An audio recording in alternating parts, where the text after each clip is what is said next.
برای رفع تکبر چه لازمه؟ پیامبر صلی الله علیه وسلم میفرمایند کسی که مثقال ذره کبر در دل او بود بوی بهشت رو نمیشنود.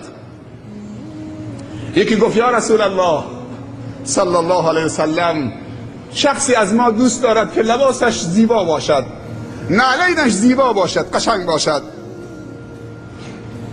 آیا اینم از کبره؟ گفت نه، ان الله جمیل یحب الجمال. اسلام دین زیبایی است. لباست اتو کشیده زیبا باشد، نعلین و کفشت زیبا باشد، کفشت واکس بزنید تمیز باشد. اینا جز کبر نیست. خدا زیباست و زیبا پسنده و زیبایی را دوست دارد و شلختگی را دوست ندارد. تکبر عزازیل را خار کرد، به زنجیر مهنت گرفتار کرد.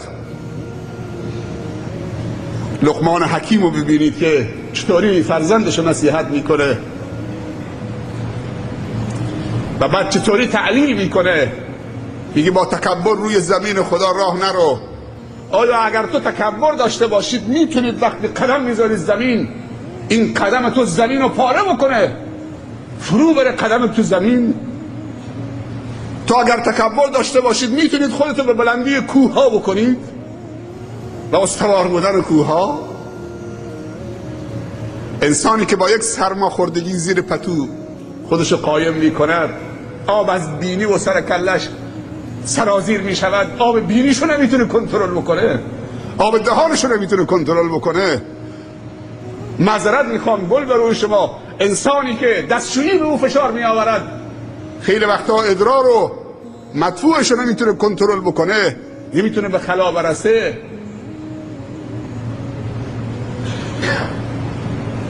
این مال تکبره؟ کبریا و جلال و بزرگی لباس خداست. خداوند در حدیث قدسی فرموده هر کسی در لباس من با من بجنگه من اونو دو نصف میکنم.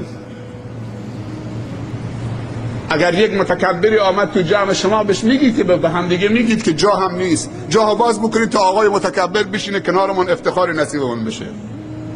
نه، در همه افکار و مذاهب متکبر جایگاهی ندارد. دومین مدخل نفوذی ابلیس به نفس انسان حسادت هست. حسادت هم نوعی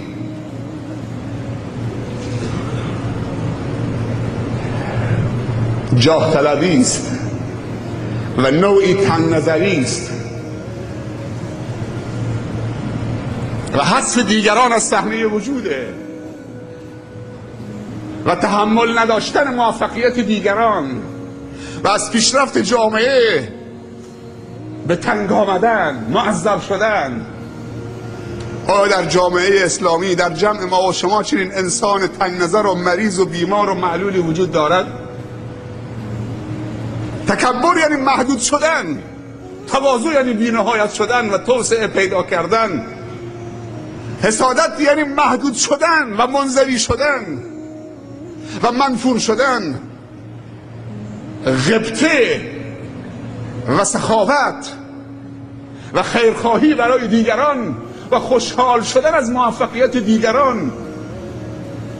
آیا شده که خبر خوشحالی مسلمانی رو به تو بدن خوشحال بشید؟ این نشانه ایمانه. آیا شده که خبر از موفقیت یک برادری در تجارت به تو بدن یا مطلع بشید که فلان برادر سود زیادی کرد تو تجارت، خوشحال بشی بگی الحمدلله که برادر مسلمانی هر کجا که باشه موفق شده که تجارتش رونق پیدا بکنه، جامعه اسلامی سهیم توش.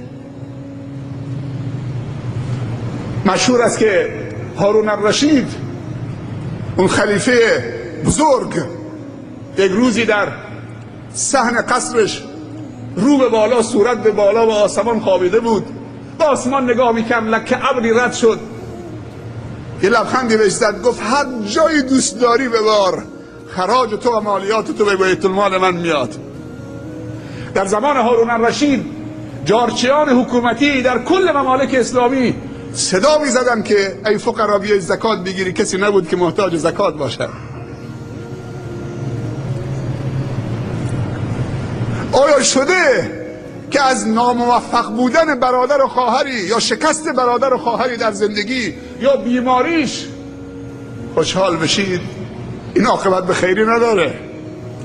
اگر کسی با مصیبت برادر خواهرش خوشحال شد، این عاقبت به خیری نداره. این نشانه نفاقه. این نشانه یک جامعه ایمانی و ربانی و خدایی نیست.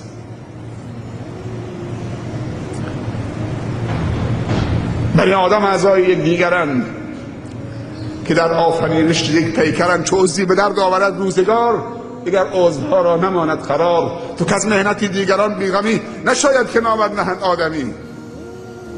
خدا اون روز نیاره که از موفقیت برادر و خواهرت تو هر زمینی و تو هر میدانی از میادین زندگی ناراحت بشید، و خدا اون روز در زندگی تو نیاره که از غم و اندوه برادر و خواهر مسلمانت، حتی اگر باش اختلاف نظر دارید، خوشحال بشید و جشن بگیرید و پایکوبی بکنید.